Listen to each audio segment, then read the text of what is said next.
All right, great. Good afternoon. Thank you. We're very pleased to have been invited, so we're glad to show the work. Clearly, we're a large architectural practice. It's global. But what I want to do is show you one of our smallest projects. And now this presentation is not absent of architecture, but the story I'm going to tell does not begin with the building itself.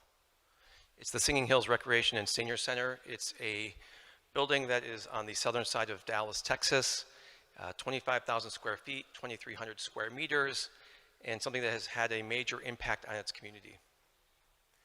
But I really want to start with providing a bit of context that's social, environmental, and economical, and really highlighting the themes of scarcity and abundance that Dallas deals with on a daily basis. So for example, when we think about hydrology, Dallas, Texas gets as much rain annually as places like Seattle, Washington, and Venice. And ours, we are in drought mode.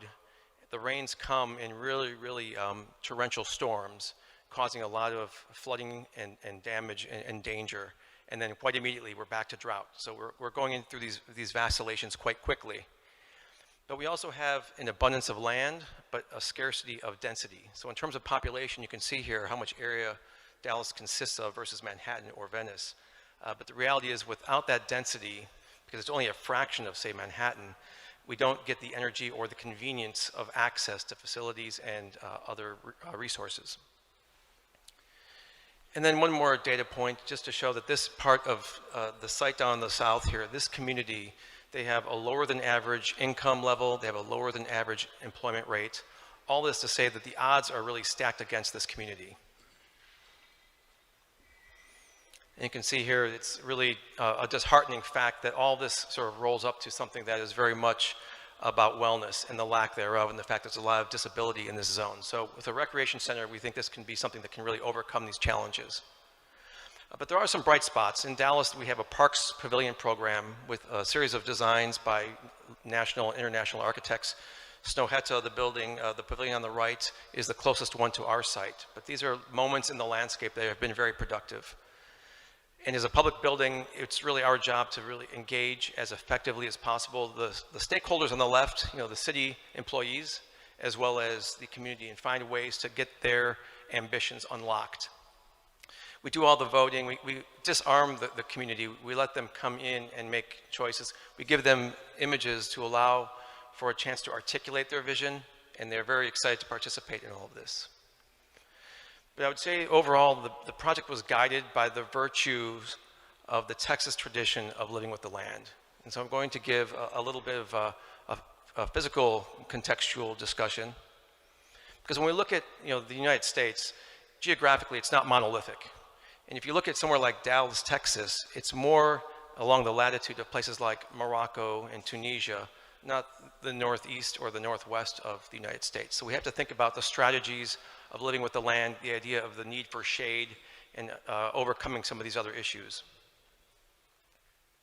So our site was very barren. It's a greenfield site, quite a nice site, but the city had plans. The circled building was the existing rec center. This is a replacement facility, and they had the idea of bringing a train line in, a public transportation line.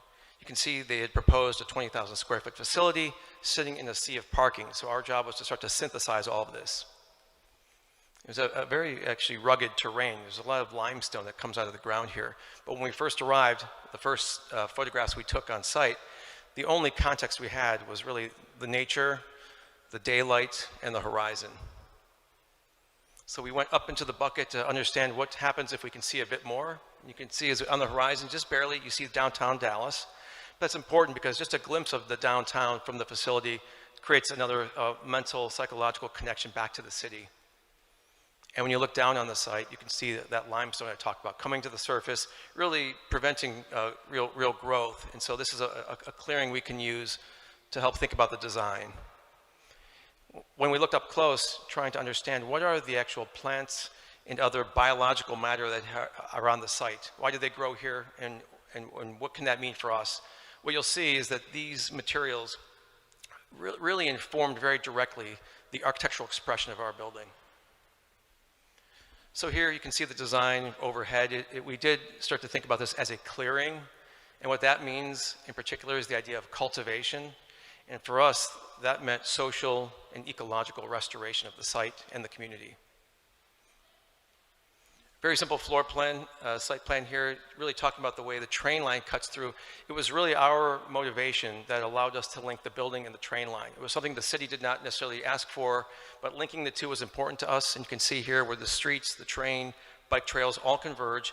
And that parking lot, it's actually, it's undersized because we were so close to the train, but the real value is they've hosted food drives, they've had COVID vaccinations, they host community events, holiday events. So this space outside the building became sort of a forecourt for external activities that they did not have prior. In the floor plan itself, you can see from the right-hand side to the left, it's really about the energy and the intensity of the train, the gymnasium, and it sort of dissipates and slows down to the left where the actual senior center is. But it could have been something very simple, sitting on the landscape as a large gymnasium and a very singular architectural expression. But the real attitude was, how do we scale the building and humanize it? And secondly, how do we open up and create connections and anchor it to its site? So we depressed the gymnasium half level below grade and allowed the architectural canopy itself to really stretch across the site and form something that was much more permeable and accessible from the train and visibly through the building out to the landscape. And so in section, you start to see the activity that happens along that one bar of movement from west to east. But when we dug into the ground, you see the limestone, this sort of unearthing, this opening to the sky. It creates a sense of shelter. It does genuinely help create protection. And at the same time, it gives you a sense of poche that this building could lack.